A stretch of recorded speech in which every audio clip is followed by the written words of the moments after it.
Welcome to the Hermetic Astrology Podcast. I'm Gary Caton. You can find me on the web at dreamastrologer.com.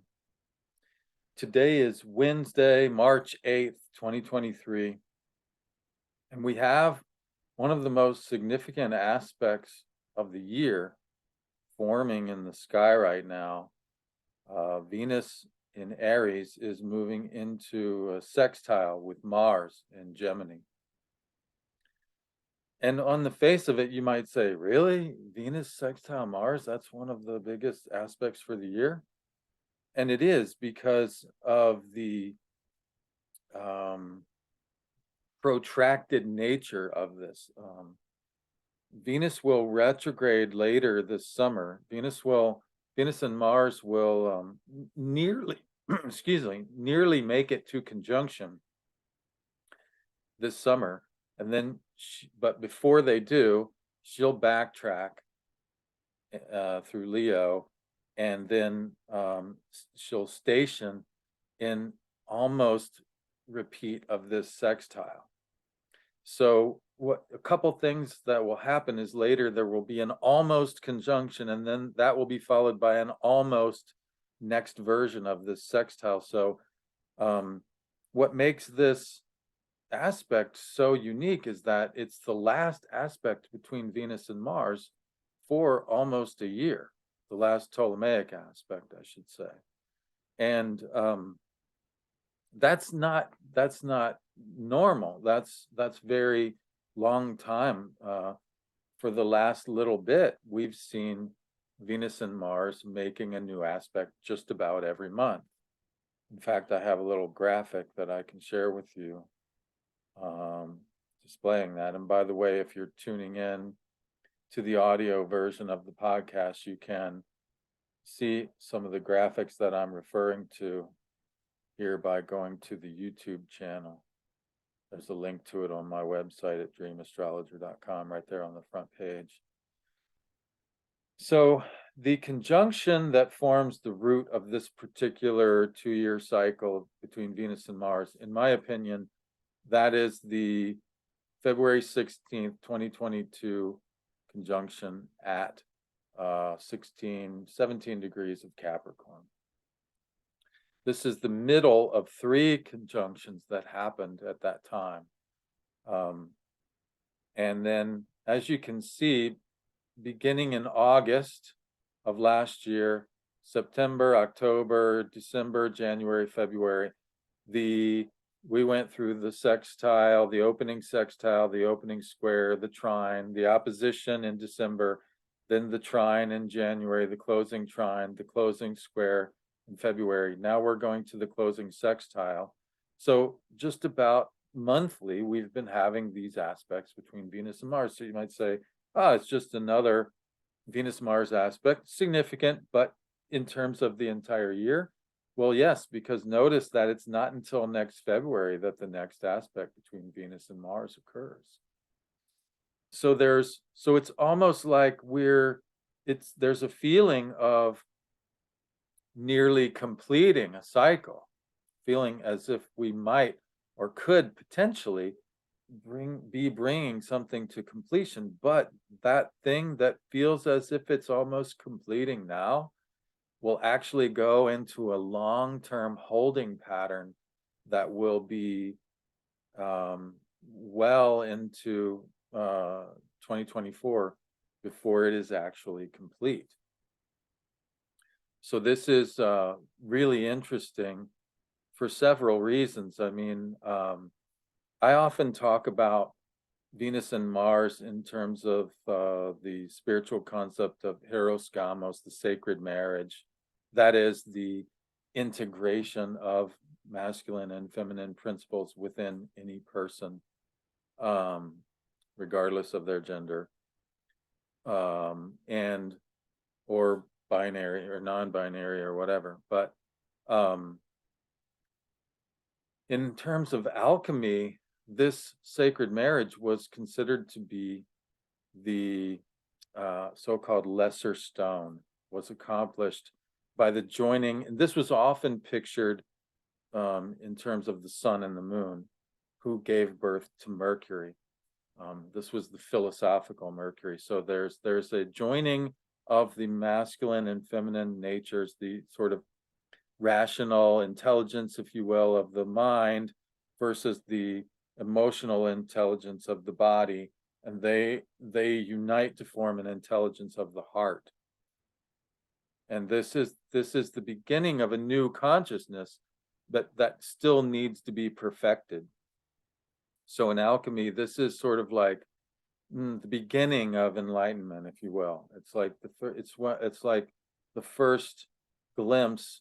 You know how in the tarot, the destruction of the tower is followed by the appearance of a star, this little point of light that gives hope and direction into the future. That then is followed by the moon, which is then followed by the sun. It's a similar process.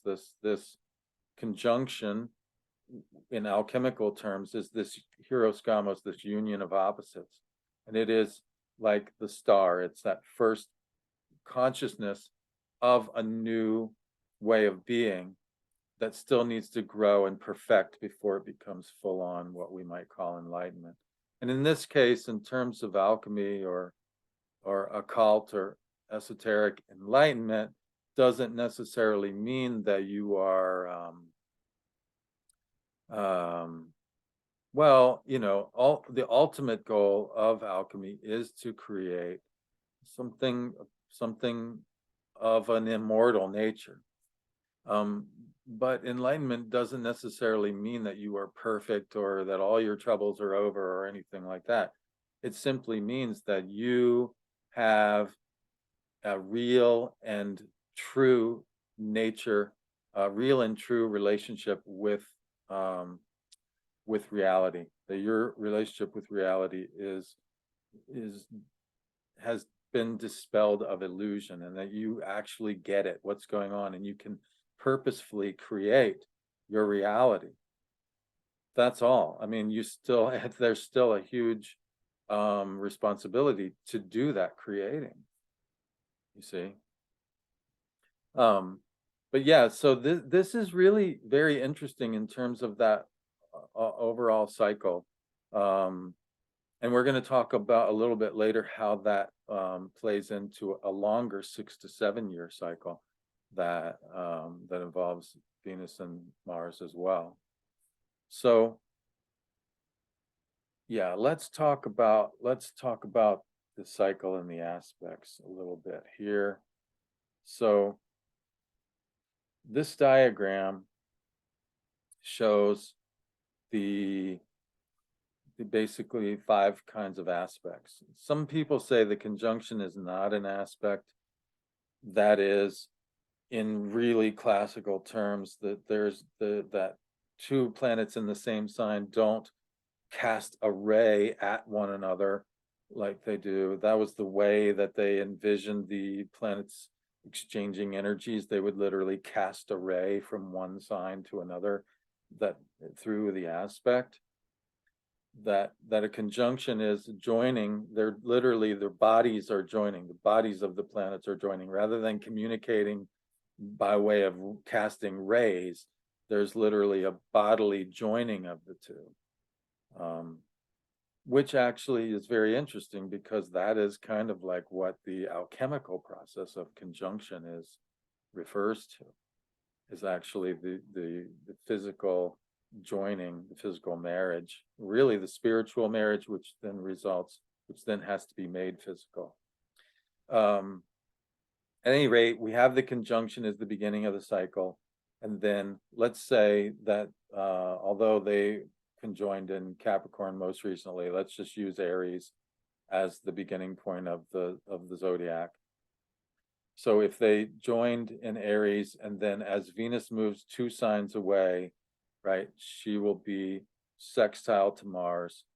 But notice that Mars, in terms of diurnal rotation, which is clockwise, right? Zodiacal motion is counterclockwise. So Venus will be 2 signs ahead zodiacally. But Mars will still rise in daily motion. Mars will rise first and culminate before Venus does, okay? So this means that the slower planet dominates the first half of the cycle. Notice these words dexter and sinister. Those are complicated terms, and they show some kind of preference for right-handedness versus left-handedness, like a distrust of left-handedness, essentially. But to get past that, really what we can think of is that the planet that rises first was seen to dominate the aspect, to be the stronger of the pair, because it takes the high ground. If you think of it just in terms of battle terms, like the planet that rises first is sort of the king of the hill, if you will. Okay, so during the first half of the cycle, Venus opens up, makes a sextile, then a square, and then a trine. But all of these aspects are dominated by Mars during the first half of the cycle.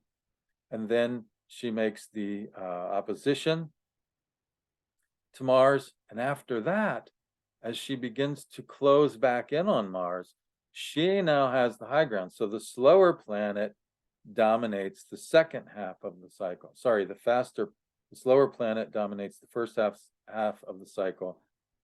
The faster planet dominates the second half of the cycle. So as Venus comes around and makes the closing trine, the closing square, the closing sextile, which is what this is. This is a closing sextile. Venus, in fact, is in Aries, applying to conjunction, moving towards conjunction with Mars, not moving away from the conjunction, but back to the next one. So Venus is, in fact, in the superior position, or the dominant position of this pairing, which is important to understand, because there's another thing going on here in terms of the dignities that is important to understand in this interaction as well. So if we look at the dignities, Venus has dignity by decan in the last third of Aries. Venus rules the third decan of Aries. This is correlated with the Four of Wands in the Golden Dawn system, known as the Lord of Perfected Work. So Venus has some ability to do her thing by way of essential dignity. Mars, on the other hand, in the 24th degree of Gemini, has no essential dignity. But Mars rules the degrees both by domicile. Mars is the domicile ruler of the entire sign of Aries, and Mars is also the bound ruler of the 20 through 25 section. So Mars is the ruler of Venus by bound and by domicile. So because Venus is casting a ray, a sextile, to one of her rulers, this is known as reception. This means that Mars rules the section of the sky where Venus resides. So he is something like her landlord. But rather than landlord relationship, it's more like rather than like someone who you it would be more like an Airbnb type situation, in that Venus is considered to be the guest of Mars, and because Mars rules over this part, he is supposed to be helping her because she is his guest. He's supposed to offer her, oh, let's say I invite you out to stay at my home in the country or whatever, oh, well, be sure to help yourself to this, that, and the other. And here's the fun things that are going on locally. And be sure, all of that kind of stuff that you do when you're looking after someone who is your guest. Well, the thing about it is that Mars, being in Gemini and being past his decan and bounds now, has no essential dignity of his own. So his ability to offer help to Venus is limited. Not to say that Mars is Mars. Mars is going to do what Mars does. And that is Mars, generally speaking. Venus is the part of us that says, ooh, that's pretty, or that's what, insert nice word. I like that. And Mars says, oh, okay, well, let me go out and get it. So Mars is sort of the yang complement to the Venus. Venus is magnetic. I like that. I want to draw it to me. And Mars says, I'll take the active principle and go and get this thing. Or if it's the reverse, ooh, that's ugly, or insert, negative word. Mars says, hey, get out of here. You're not well, kind of thing. You see, this is not to, assert, old ways of relating between men and women. I'm saying this is happening within the same person, you see. So Venus is in the superior position, rising first. So let's talk about so what that means is that because Venus is coming first, we will tend to want to we will want to attend to Venus things first. So so if Mars were rising first, we might act first. We might shoot first and ask questions later, right? Because it's Mars. Boom. Hey, oh, there's something. I don't even know if I want it, but it's there. I'm gonna shoot it, and then we'll see if it's worth eating, like kind of thing. And whereas with Venus rising first, we might be much more particular about, oh, there's something, let's see if there's any value in that thing before acting on it, you see.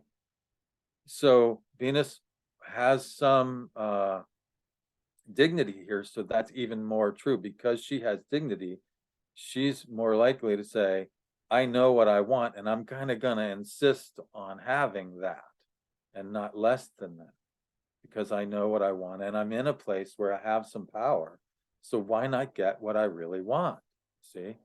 But then Mars is like, well, I'd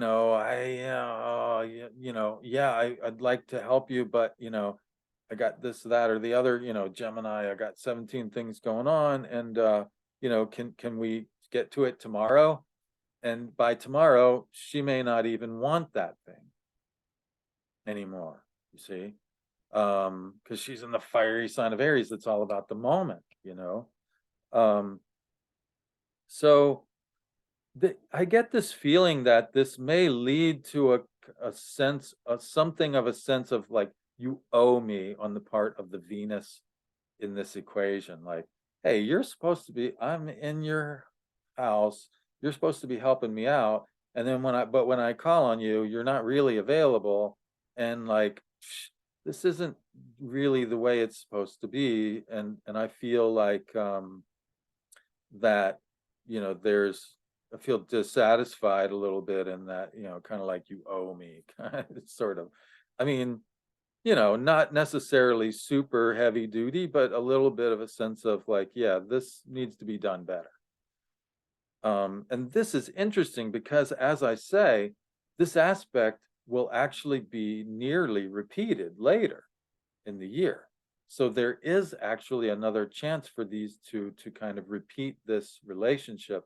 And in fact, even though the sextile doesn't become exact, I think it comes within 1 degree of being exact before she begins to pick up speed and moves past. So it'll be like 61 degrees, but not quite ever 60, right? And I'll show you more about this with the timing in a little bit. But, so the long and short of it is that there is this, right? We've been through, let me go back here. So we've talked about the dignity. I can close that. Yeah, so we've been through, right? We've been through, the conjunction happened in February of 2022, the opening sextile, August of 2022.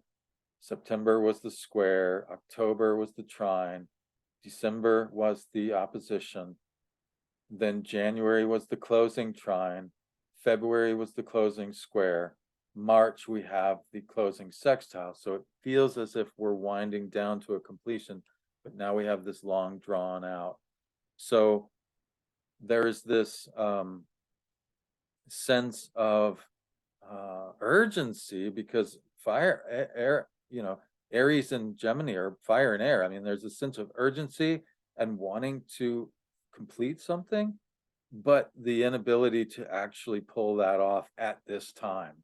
Now, it might lead you to think that whatever's going on is like, oh, it's like one of those things where it's like, oh, a failed, relationship where it's like, okay, cross that person off my list or whatever.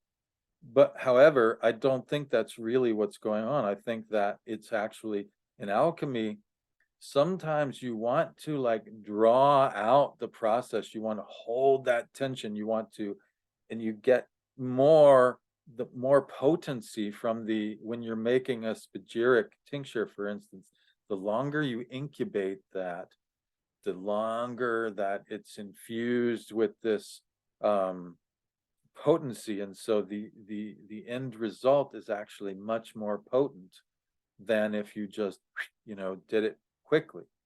See, so there may, rather than something considered to be failed and thrown out, it might be, oh wow, I need to make room to hold this, whatever's going on now that doesn't quite seem to be working out. Okay, let me make a space to shelve this and hold this and come back to it later so that I can bring it to completion. And yeah, so let's look at what that looks like. So this is the conjunction of, and by the way, the reason why I see this conjunction as the foundational point, there's a couple reasons. First of all, in the classic book on this subject, Cycles of Becoming by Alexander Ruperti considers the retrograde conjunction between Venus and Mars, which only happens every 5 conjunctions, to be the foundational point of a like 6 to 7 year cycle. Well, that's a very complicated story, which really requires a whole nother episode. As it turns out, the situation that Ruperti describes in that book is true for about 200 years, and then it kind of falls apart for about 100 years, and then it comes back together.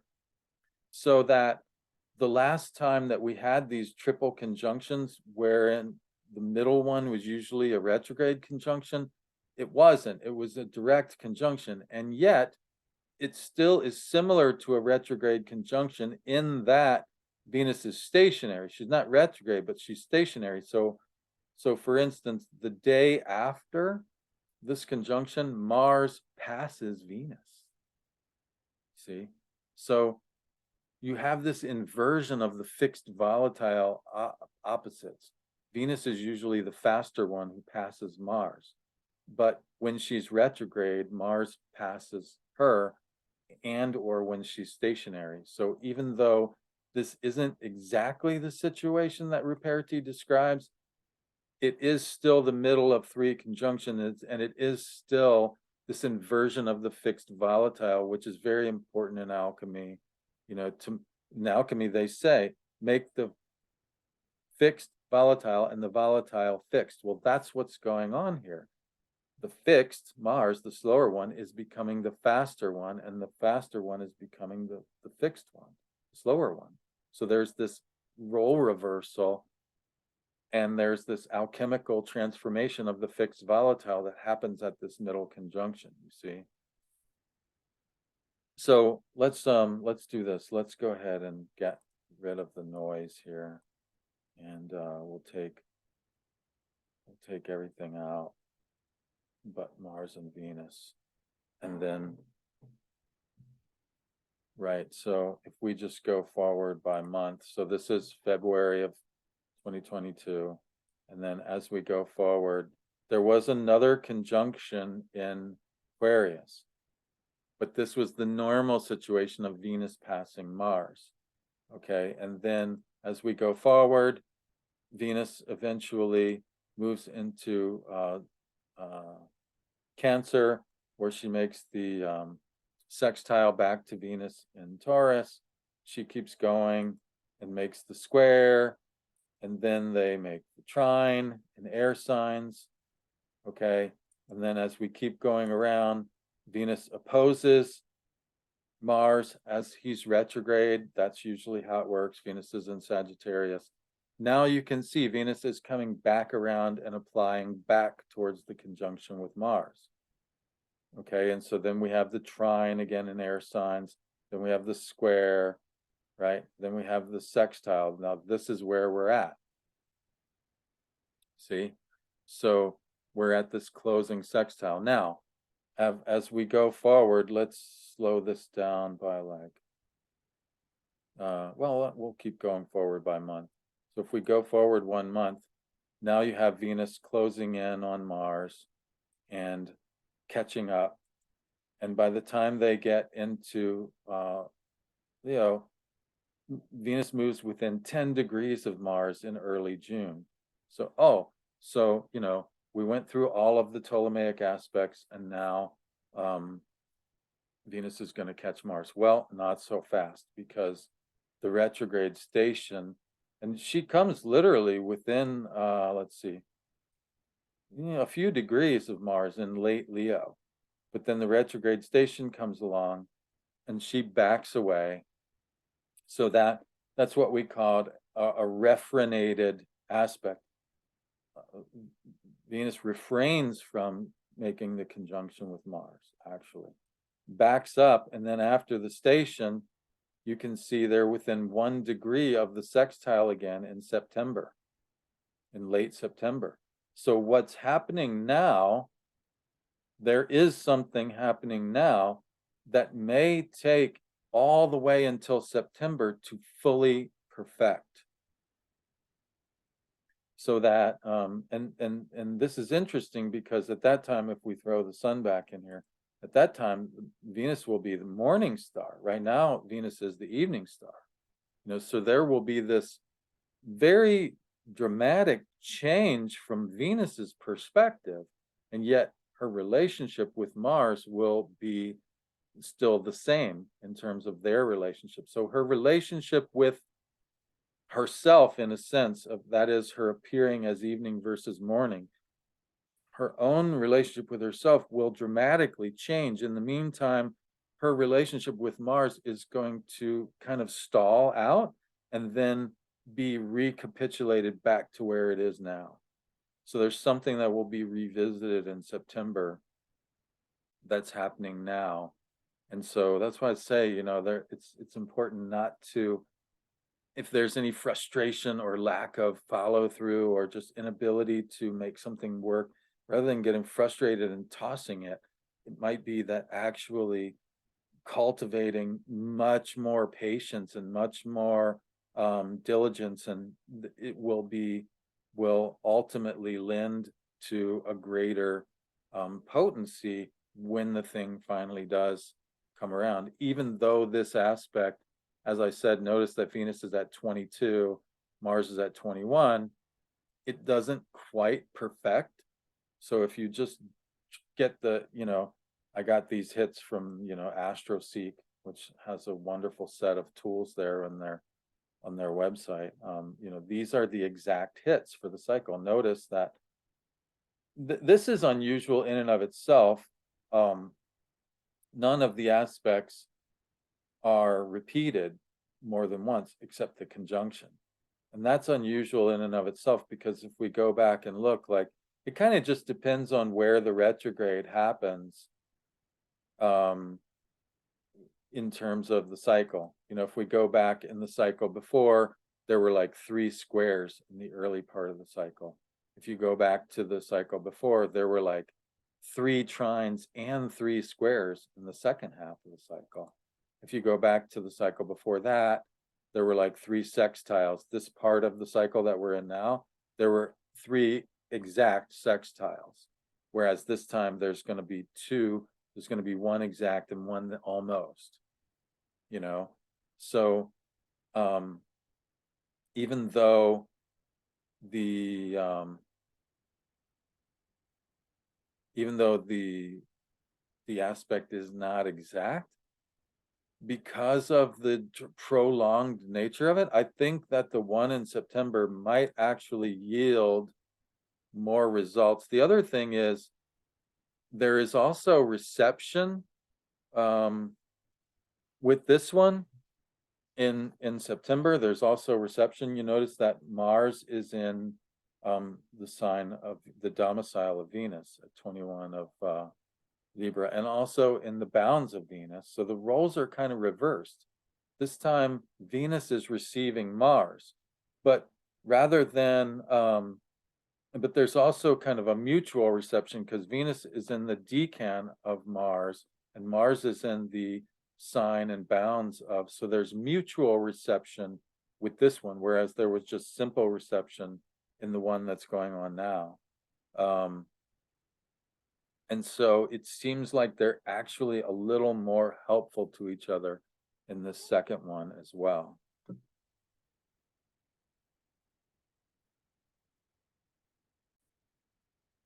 Progress. So in addition to the personal and spiritual components that I've spoken about so far, this could have additional mundane ramifications, particularly because it was at that conjunction in Capricorn where the invasion of Ukraine happened. Russia invaded Ukraine at the time when Venus and Mars were conjunct there in Capricorn, at that middle conjunction that began the cycle. And so, so there, you know, and that conflict has become kind of drawn out. And it might be that there seems like there's a potential for some kind of resolution to that conflict, but that actually gets drawn out further over the course of the summer. And in fact, the ultimate ramifications of that conflict look to be very interesting because if I share my screen once more,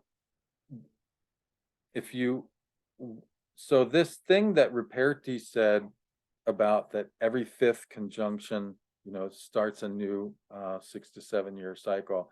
It bears out when you look at the Venus Mars conjunctions from the point of view of what I call sky astrology. That is, where and how they're appearing in the sky. Because the middle of the three conjunctions, being the first, begins a journey where these five conjunctions go from morning sky and then invisible and then evening sky, and then a new cycle begins when we get back around to the fifth. So there's like this progression through the sky appearance cycle of Venus that happens over the course of these five conjunctions, you see. And what's interesting about that is that, so this stalled, you know, kind of situation that we're experiencing now through September, this all has to do with the part of the cycle that's just between this 2 and this 3 on this diagram, between the second and the third of 5 conjunctions. So this particular part of the thing gets stalled out. But then when we look forward and we see, okay, so we have this major conflict with major global ramifications that just seem to be getting more and more pronounced, happening with this conjunction. And then 6 to 7 years later, when we have the next one happens, and this next one will be a retrograde conjunction, and those are much more rare during this 100-year part of the cycle that we're in. For 200 years, they are like clockwork: 1, 2, 3, 4, 5, 1, 2, 3, 4, 5, 1, 2, 3, 4, 5. And to make a long story short, I did a 2-part essay, which is like this huge exploration of like 2,500 years of history. And I identified that 200-year period with what I call a renaissance. There is a there's an agreed upon social cohesion that is then built towards some kind of harmonious culmination, and then that falls apart for about 100 years, and there's chaos. There's the alignments they aren't 1 2 3 4 5 anymore. They're like 1 2 1 2 3 4 5 1 2 3 1 2 1 1 2. So it's like it's sort of haywire. But this particular one, that is the next one, is a retrograde conjunction, and those are fairly rare during this 100-year period that began in the 1940s, by the way, and ends in the 2040s. This is Robert Blaschke called this part of the cycle an aberration. I don't see it as an aberration. Well, it's a regular aberration. It's an aberration compared to the 200-year cycle that Ruperti described. But it is a regular aberration, and the war on terror was at its height during the midpoint of this. If you look back, at the Viking invasions, like one Viking king was splitting the other one in half at dinner. He invites him to dinner and then cuts him in half. It's like, oh yeah, that sounds about like the war on terror, right? Like Obama taking out Osama, and this kind of stuff. So, and assassinating US citizens in the process. But I digress. Anyway, the point is that these retrograde conjunctions are fairly rare these days, and we're going to have one in 2028 in the sign of Gemini. Now, this is really interesting for a few reasons. Notice how most of the conjunctions during this cycle are happening in Saturn-ruled signs. There's Saturn, Aquarius, and then, there's Capricorn, Aquarius, and then there's one in the last degrees of Sag, and then Gemini. So now this is important for a few reasons. So there's a break from the Saturn-ruled nature of these conjunctions, and also 2028 is the third Uranus return for the United States of America. A lot has been made about the Pluto return of the United States of America, but that to me is minor compared to the Uranus return, because the United States, and by the way, this was in the very first astrology book I ever read, which I mean, what's the chances? But Grant Louis, really incredible old school astrologer from the early part of the 20th century, wrote a cookbook about aspects. It's called it's about planets and signs and houses. It's called Astrology for the Millions. His next book was a cookbook about aspects. That one's called Heaven Knows What. But in Astrology for the Millions, he's going through, Venus in Gemini, Venus in Scorpio, blah, blah, blah, blah, blah. And by the way, you flip the page. By the way, did you notice that the United States was born as Uranus crossed its own north node? Well, no, Grant, I'm just trying to figure out what these planets and signs mean, but thank you very much. That seems rather remarkable. And they go on further. Mars in Taurus, Mars in Scorpio, blah, blah, blah, blah, blah. And then, did you notice that the USSR was born as Neptune crossed its own north node? Well, no, Grant, but I get a feeling this is so far the second of 3 installments. Flip a few more pages, Saturn in this sign, that sign, blah, blah, blah. Yeah, by the way, Nazi Germany was born as Pluto was crossing its north node.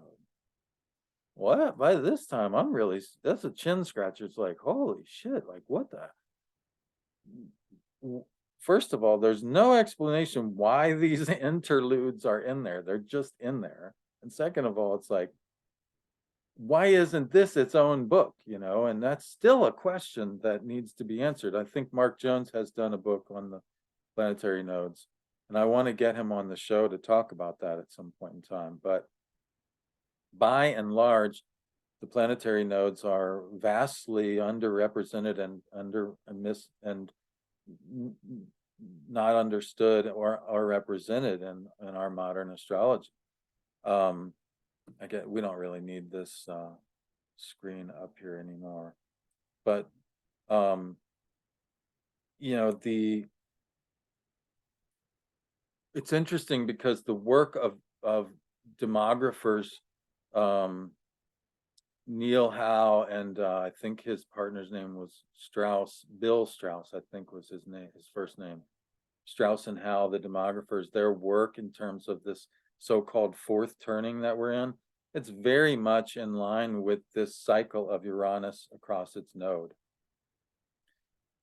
You can go back even to the cycle before the USA was formally born as a nation. The cycle before, there was this glorious revolution in England. Well, part of that was a global conflict, actually, and part of it happened here in the United States. There was a war between the colonialists and the native people that, in Canada and in what became the US. And that was a part of what was going on over there as well. And so really you can go back several cycles and see that each time Uranus crosses its node, there's some kind of global conflict, and it's really easy, just do the math. 1776 plus 84 is 1860. We have the Civil War. 1860 plus 84 is 1944. We have World War II. And then 1944 plus 84 is 2028. So we're coming up on the next installment of this series. And the fact that we have this current cycle, that's going to end and then the next cycle of Venus Mars. So we have this current cycle of Venus Mars, which was accompanied by a war, which is a proxy war between, major powers, right? USSR, Russia, not the USSR anymore, but just Russia. And that's actually the problem. All the satellite countries of Russia, which used to be called the Warsaw Pact nations, which were the counterbalance to NATO. Well, that went away and NATO absorbed all of those. And Putin's been saying for a long time, hey, you're getting mighty close to my back door over here, and I don't think I like it. And in fact, I'm pretty sure if you get any closer, I'm not going to tolerate it. Well, he said what he was gonna do, and now he's done it.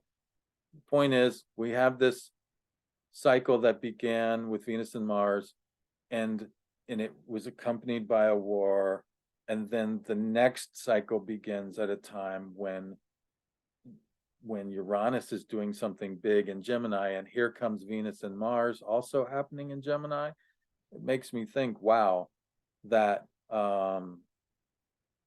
there's something to this Venus Mars thing being a force in mundane astrology, not just for the reasons that I discovered when I call it this 300-year cycle of Venus Mars. I call that the Venus Mars epoch.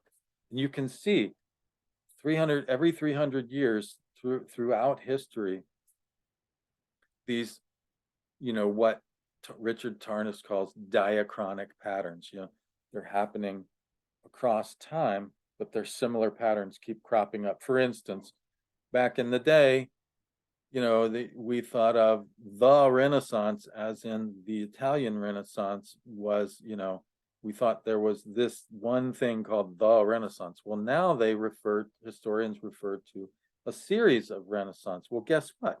They just happen to be spaced about 300 years apart, so that these Venus periods of like 1, 2, 3, 4, 5, 1, 2, 3, 4, 5, where she's perfectly, lined up with Mars in this beautiful symmetry, right? There's this social cohesion that produces this new, kind of renaissance of arts and stuff. Well, that's what happens naturally during this Venus period. And then there's these periods of crisis that intersperse these, and this is very much in alignment. In the second part of the essay, I say, this is very much in alignment with two basic schools of philosophy. You have Parmenides, who said that, that that being is the only truth and that appearances are false. And so even though things appear to be changing all the time, they really only stay the same. That's a gross oversimplification of what Parmenides was saying, but in other words, you get these recurring. One of the other things that's going on that I mention in the essay is you get this idea of translatio imperi, which means roughly speaking, the translation of imperial authority from one regime to another. So essentially, both the United States and Russia are laying claim to be the new Rome, right? There was Roman imperial authority. Like, who's the emperor now? Well, at one point in time, the US thought they were it. At one point in time, Russia thought they were it. They're still kind of fighting over that. Now China's saying, well, how you know it ain't us?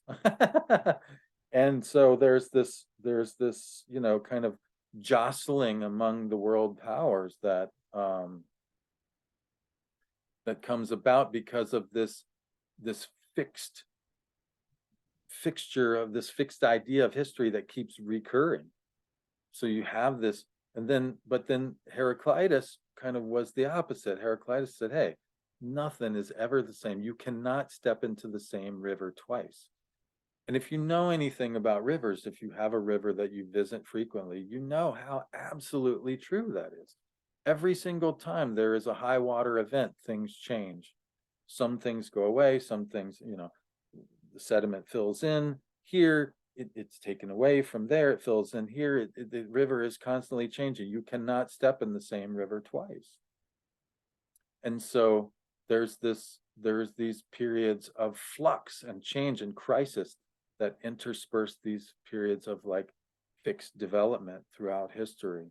And we happen to be in one of the periods of crisis and change where, I mean, look at how much everything has changed in the past, since the 1940s. The nuclear family has gone away. I mean, gender roles have been radically, reoriented. A lot of stuff has changed about the way we live. And a lot of stuff has changed about the world order. We were in an era where there were like 5 world powers. And Otto von Bismarck famously said, the key to all politics, he said, reduces to a simple formula. When there's 5 world powers, you want to be part of the group of 3, not the group of 2, because the 5 is an unstable number. If you're part of the 3, you win. If you're part of the 2, you lose. Well, if it looks like if the United States isn't careful, they're going to be, in the world of 3 major powers. If we say, the US, China, and Russia are the only 3, not, there's reasons to think India and is one, and there's different ways of looking at it. But if you just reduce it to those 3, there's this war in Ukraine is kind of encouraging China and Russia to get together. So, we're doing the exact opposite of what von Bismarck, recommended, which is to be on the plurality of any unstable number. So, I don't know, I try, it's interesting. One of the messages that I got very clearly during this Venus-Jupiter conjunction was that I need to chill on some of that. They were like, literally, the message I got was, you seem to have forgotten that it is not your role to move the world. That is what we do. And I was like, whoa, okay, message received. I am but a humble servant. I still think it's important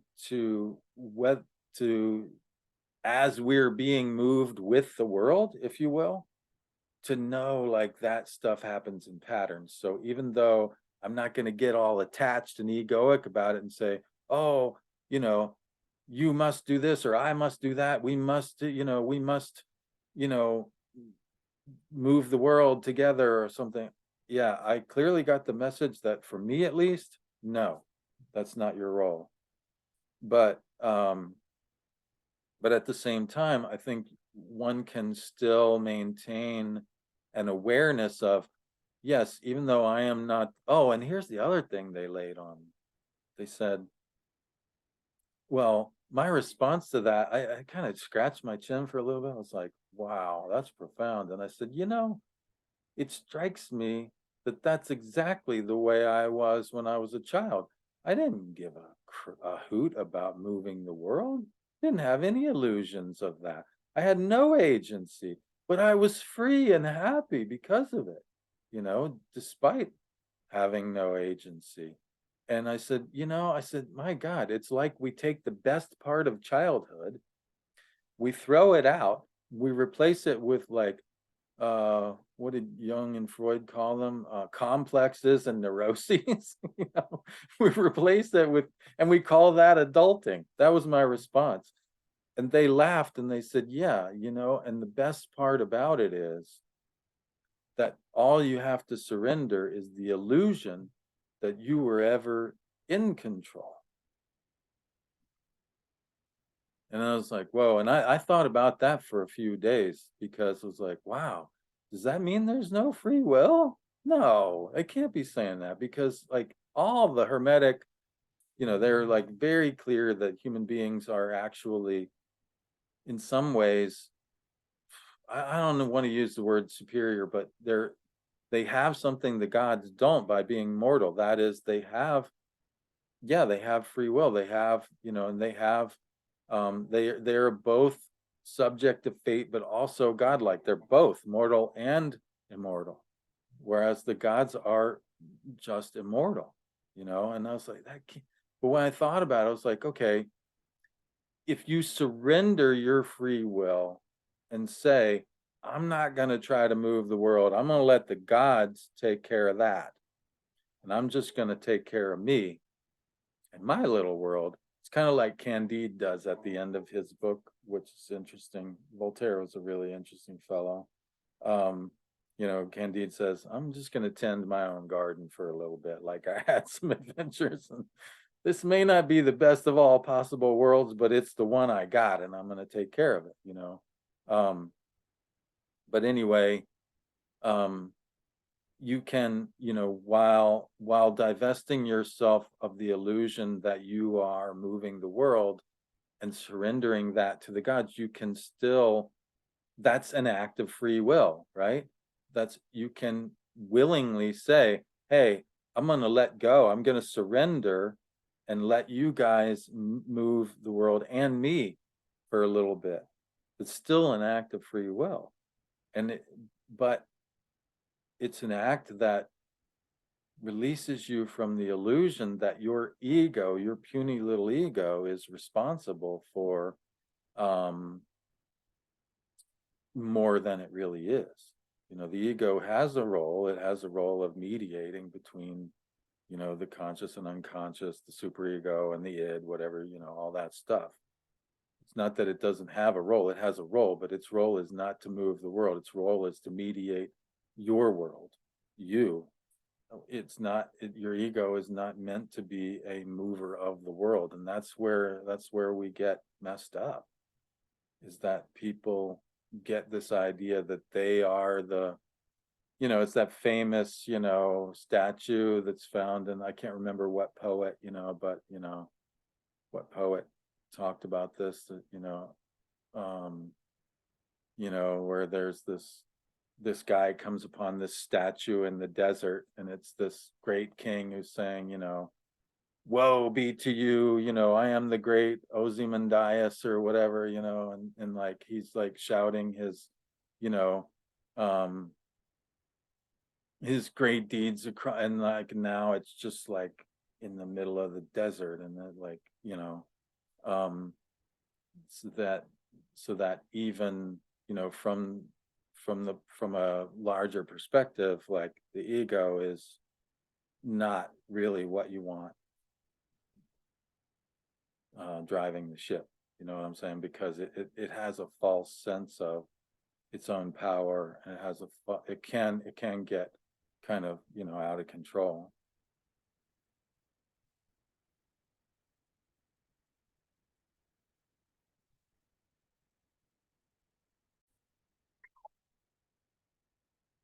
So to recap, we're in the final phase of some kind of heroskama, some kind of sacred marriage between the yin and yang parts of ourselves, the sort of receptive and assertive sides of our nature. And this began in Capricorn. So look to the house of Capricorn in your chart to see like where the seeds of this were planted. And now it's seemingly coming to this a final stage that could be um, happening right now, but it's going to be very protracted. There's going to be like all summer long, there's going to be this almost conjunction, and then there's going to be this almost sextile, so that it might not be until fall before whatever's happening now feels like it's really complete. And so if there, if there was anybody that you met back at the Capricorn conjunction, or anything, any projects that you considered beginning at that time, they may have, that may have, that may seem like, oh, the cycle is almost complete, like they either happened or they didn't happen. There's actually this sort of last bit to revisit any of that and to kind of give it space to gradually come into perfection and completion over the next 6 months or so, you see. And this in turn is related to a 6 to 7 year cycle that will be complete in 2028. So there was something that began with that conjunction in Capricorn that may be completing over the next 6 months, but it may actually then that will just be the first step in, or the second or third step in a process that isn't complete until 2028. So there's sort of like these nested layers of stuff going on, that if we're really sort of paying attention, we can see like, okay, there's this thing that's going on that seems to be, its own thing, but it's really part of something a little bit bigger. And then that might even be part of something much larger, and so that if I just trust this process, you don't necessarily need to see that it's the next bigger part. You just need to know that it's there and trust that allowing this smaller part to go ahead and do its thing will show you the next step, and then that might lead to something even bigger.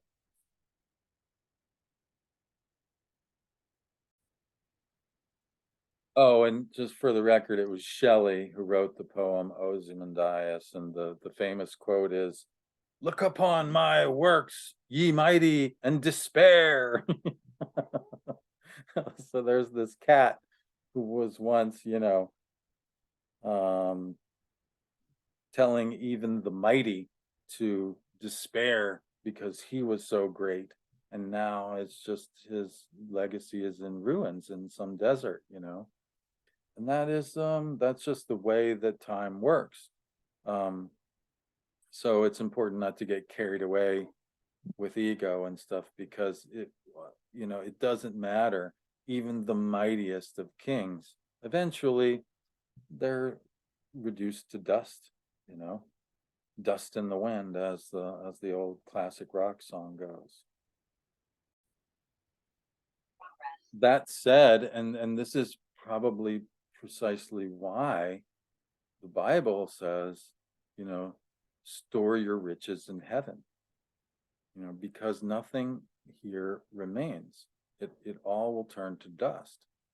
And in alchemy, what that means for some people, for some occultists, it's very literal, and it literally means like developing the solar or astral body. And that's the vehicle for immortality, that the goal of occult work is to develop this immortal body that your consciousness that can then inhabit after you die, rather than going through the cycle of rebirth, you know.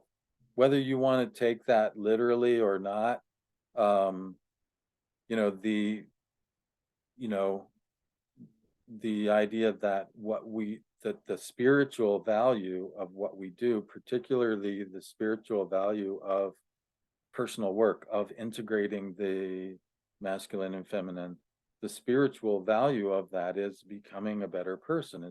It's like that's the goal of alchemy, is to perfect things, to become more perfect.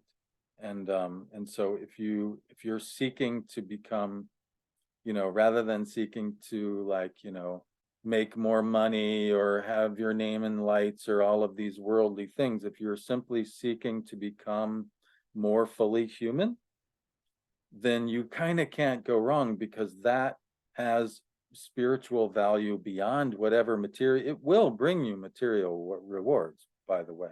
It's almost certain to, because becoming a better person means that you're going to do everything better, and that you'll probably have better results, right? But you don't do it for the material benefits. The material benefits are kind of like the gravy, if you will. The meat and potatoes is the spiritual growth of becoming enlightened, whatever that means to you. And so there's this process happening over the next 6 months where there's a protracted tension of opposites between Mars and Venus, where Venus may, she may feel like she is radically transformed. In modern terms, the Venus star point, we recently had the first Venus star point in Libra, right? And the Venus star point is going to shift from Libra into Leo. So the entire Venus cycle will be reoriented, and yet her relationship to Mars will be recapitulated in this last sextile of this Capricorn cycle that we've been in. And so there is this opportunity to transform relationship to self, on that the let me see if I can get this right, that in the midst of the relationship with our feminine self, our receptive self, in the midst of that being radically transformed, the relationship of that to our masculine assertive nature is still undergoing this powerful transformation, even as the way that we are receptive in and of itself is being radically transformed. And it's probably because of the fact that it's being radically transformed that makes this long drawn out process. There's something in that process of understanding our values, right? Our Venus values. Remember, it's like pretty basic. Oh, that's pretty. I want that. And Mars says, okay, let me go get it.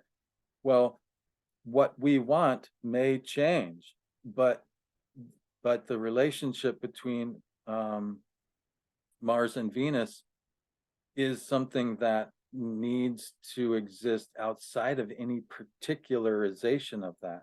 So Venus may want something very different in 6 months than she does now, but that relationship between her and Mars, and the way that they cooperate in getting that thing and bringing it into the life, needs that transformation in order for it, because right now Mars is kind of in this place where I don't know if I can really help you in the way you really want.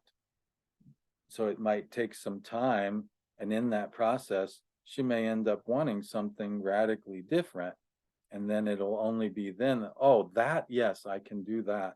And they kind of learn this way of, patience and understanding, and, like, it's so easy to get frustrated with somebody when they change their mind, and like, oh, like, what, I've been over backwards trying to get you this thing, and as soon as I think I'm about have it, well, I can't quite get exactly what you asked for, but I got something close. Well, no, I don't want that, and oh, okay, see if I help you again. It'd be easy to kind of cut it off and be reactive, especially in this day and age. But it seems to be a call for, like, exactly the opposite of, like, okay, let's just pause and be, like, patient and long suffering, and allow this thing to incubate and maybe just be silent for a while, but not lose the connection, you know? So yeah, I really couldn't go without having a few words to say about this one, because it kind of stands out to me as really truly one of the biggest aspects and one of the biggest dynamics of the year, because it takes such a very long time. It takes a full half of the year to play out. So thanks for tuning in. Thanks especially to all of you who are my members. We've been having a series of get-togethers, and I've put together a course for my members, and we've been getting together monthly to kind of go over that and sort of discuss a lot of the Hermetic principles that underlie this monthly report that I put out each month. This month, by the way, we have it's not every month that this is possible, but I think we have like 10 different elections in the March report that are suitable for permanent talismans. So literally, like, you can etch that stuff in stone. It's like it's like the pinnacle of, like, this is as good as it gets. And that's really remarkable. So if you've been thinking about joining up and have been waiting for the right time, I mean, it's a pretty good time to get this one, because there's a lot of opportunities. I'm going to be doing some Aldebaran wealth talismans. I'm going to be doing some sun dreaming talismans, which are really interesting. That comes from Agrippa, from the formula for dreaming talismans. It's like Leo rising with the sun in Aries in the 9th. You know, I can't remember what else is all in there. There's a couple Venus, there's Algol, there's Andromeda, Sadal Sud. Yeah, there's a lot of good stuff in there. So if you are interested in joining us, and we'll be having the final in the series of those classes. And then, of course, one of the options for the membership is people who join can get access to my archives, which goes back like, geez, I don't know, a dozen years worth of my work, all stored away in Dropbox that you can download and look at your leisure.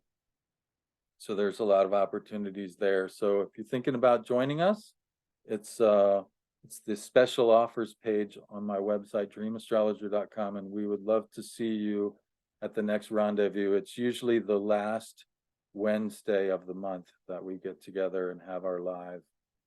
We call it the Hermetic Hive. I was like, what's a group name that starts with an H? And we came up with Hive, so we're a bunch of busy bees, I guess. So hope to maybe see some of you all there with us. And until next time, bright blessings of Venus and Mars as they make their sextile, this long drawn out sextile that's going to last in effect the whole summer. Bye for now.